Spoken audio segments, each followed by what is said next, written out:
I don't know if I can do it. I don't know if I know enough. Getting started, I feel like I should take a course. I don't know if anyone will actually want to buy from me because I feel like I'm not ahead enough to get started. Do any of those ring true to you? Then today's episode is for you. Hello, and welcome to the Fast Forward Amy Show, the show where we lift your life and business with simple strategies. I'm Fast Forward Amy, your host and coach, and I'll bring you a new episode every Tuesday. When you want to get started with a new idea or a new business venture, it can feel really scary. And sometimes you might be feeling like you could really help people with certain aspects of the things you've learned in the past and you want to teach them. But you feel like, will I be able to do it? Won't people think it's weird? Do I know enough to get started? And that's what I want to talk to you about today. This is episode 90 of the Fast Forward Amy Show. And if you want to read the different things we'll be talking about today, you can go and read all of those on fastforwardamy.com/90.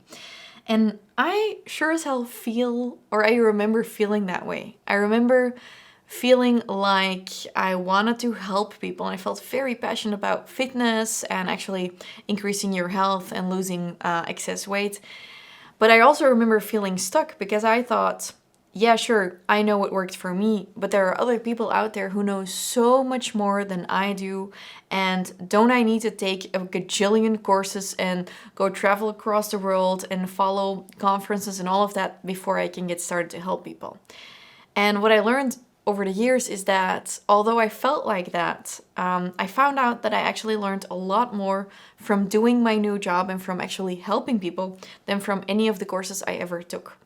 And luckily, I had my brother Timothy helping me out because he said to me, I remember we were walking in Italy, it was a super hot day. We were walking somewhere. We had just come from a boat trip, me and my brothers and my parents. We were walking to this place we wanted to visit, an outdoors car museum. Really weird. That's a different story.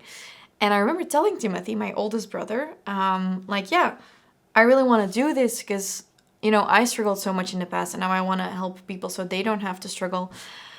But I feel like I don't know enough yet.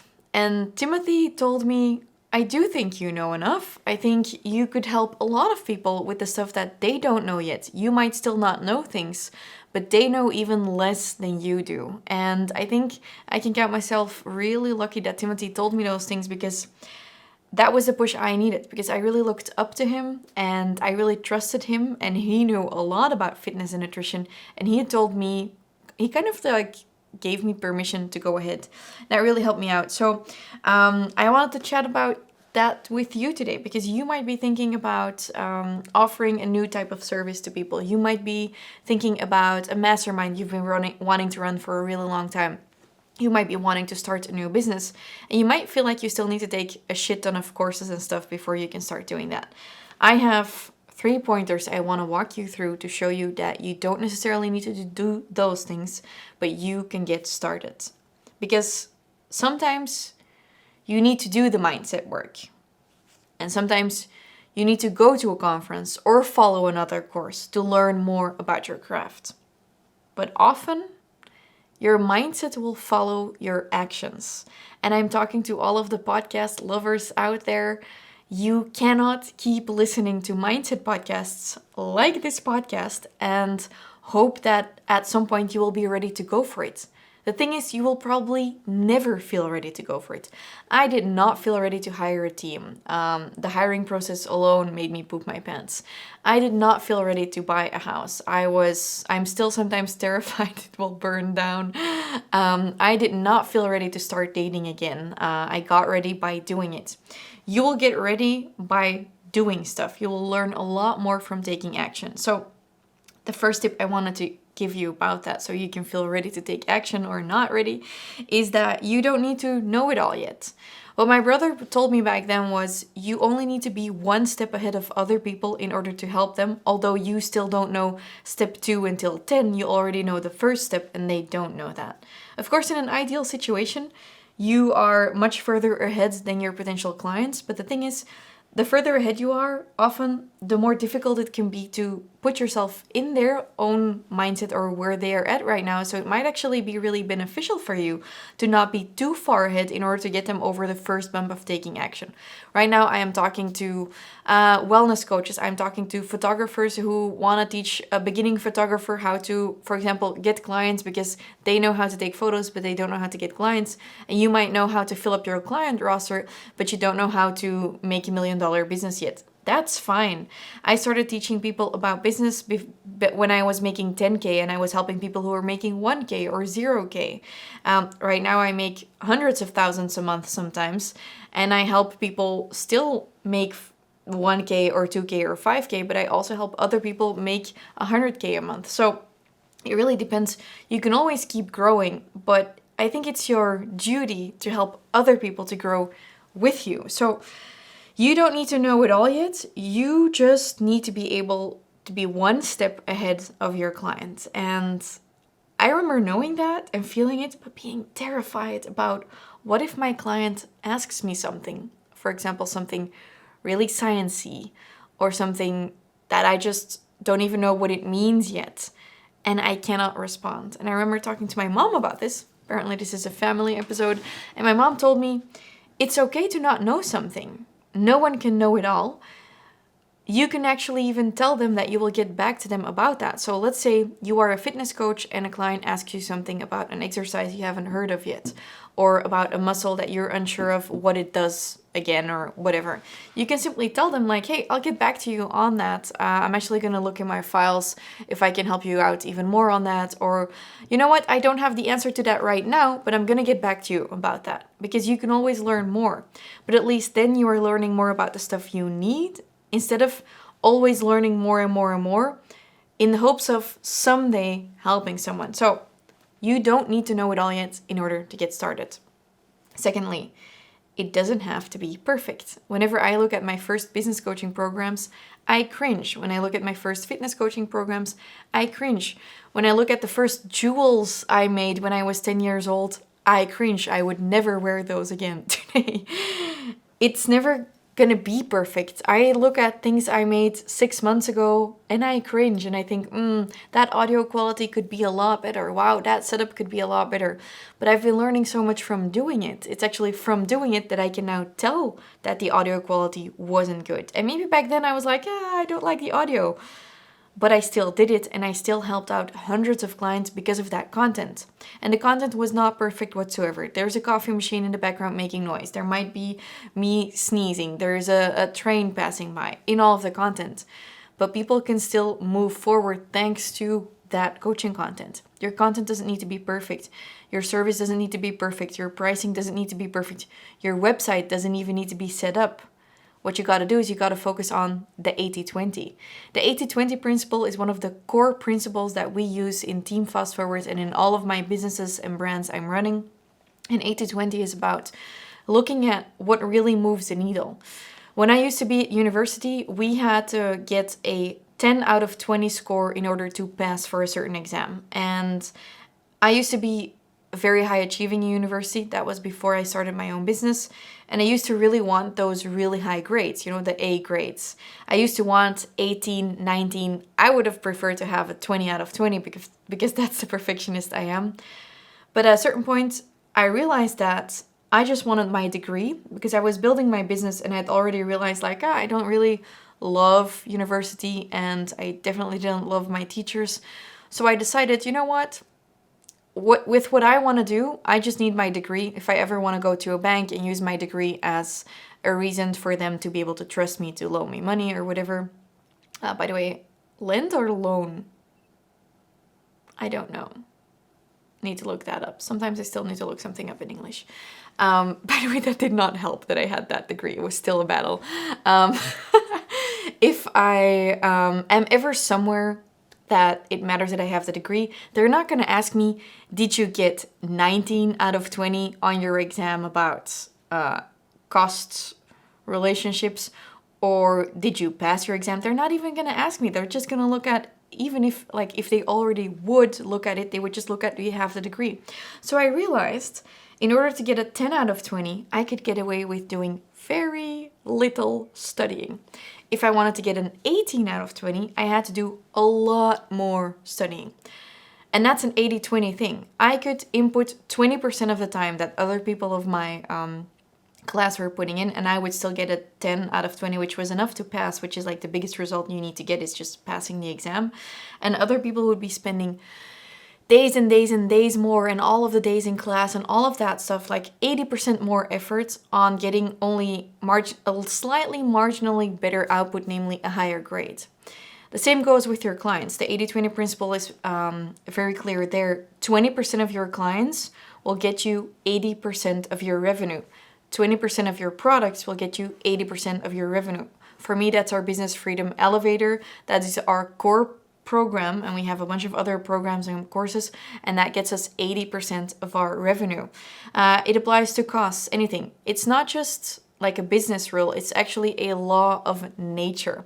So it doesn't have to be perfect, whatever you're making. It has to move the needle. And for me, moving the needle with my clients means I want to always help them to take action. It doesn't have to be perfect visually, audio, even the way I'm talking about it. If I can get them to take action, then I did my job. Now, that may be that I created a video with a fake Zoom background that's like super cringeworthy. It might be that I just like spoke on my phone and like recorded something with the voice notes on my phone. It doesn't really matter as long as I can get them to take action, because then they will be successful and I have satisfied customers. So your product, it doesn't need to be beautiful. It just needs to move the needle for your clients. So if you can get someone who isn't working out to working out every day for 10 minutes, you've won. Your product did its job. Look at what that means for you, and know that I dislike all of my past products, and you're going to dislike the product you're making right now or the business you're starting right now, maybe in 6 months, maybe in a year, and it's supposed to be like that. But if you start in 6 months, if you start in a year, the same thing is still going to happen. 6 months later, you're still going to look at, oh wow, cringeworthy. You're just going to be in a situation where you postponed future success because it's going to take you longer to learn the stuff that you would have learned from the imperfection. So instead of hunting perfectionism in our business and in our new ideas, we want to hunt imperfection so we can learn from it and improve. And that is working iteratively in your business, which is one of the core principles I teach as well. But it has to do a lot with the 80-20. So what they say in a lot of startups is we want our minimum viable product. You know, we just want something to run with, and then we can start improving it. But if you never test it with your audience, you're never going to get the feedback. You never will know what you need to improve, and so on.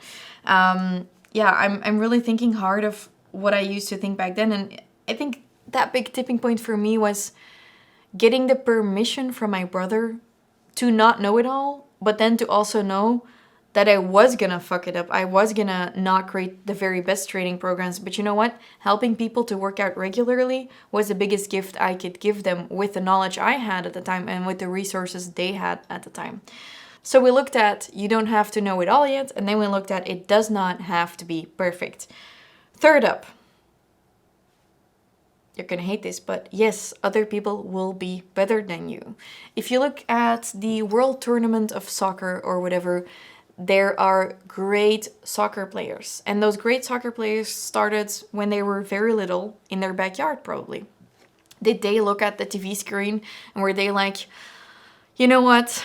I'll never be as good as Ronaldo. I might as well not touch a ball anymore. No, the little boys got really inspired and they started playing soccer and they were like, yay, I want to be like Ronaldo. They went and got the shirts and they dressed up and whatnot. And they tried their best and they aspired to be like that. They got inspired instead of shutting themselves down. They didn't look at, wow, here are these great soccer players. I'll just make sure I don't fail, so I'll just not play soccer. They were like, I'm gonna pretend I am like him. So yes, other people will be better than you.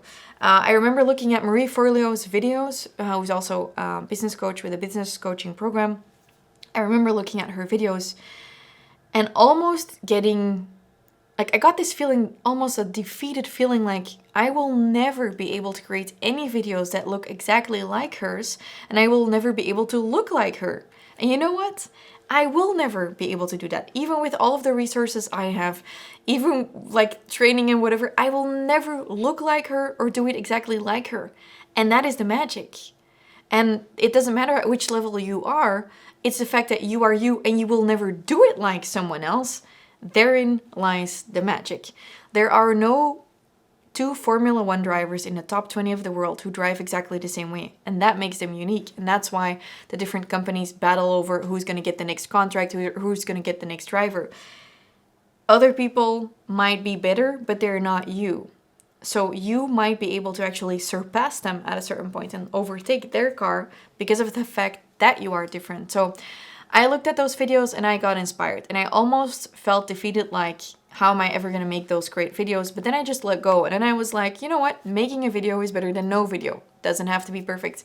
And I recorded my very first videos for my first online nutrition course on my photo booth on my MacBook. I didn't know how to edit. I didn't know anything about lights. I didn't know like how to cut up the videos in different pieces. I also didn't know how to smile on camera.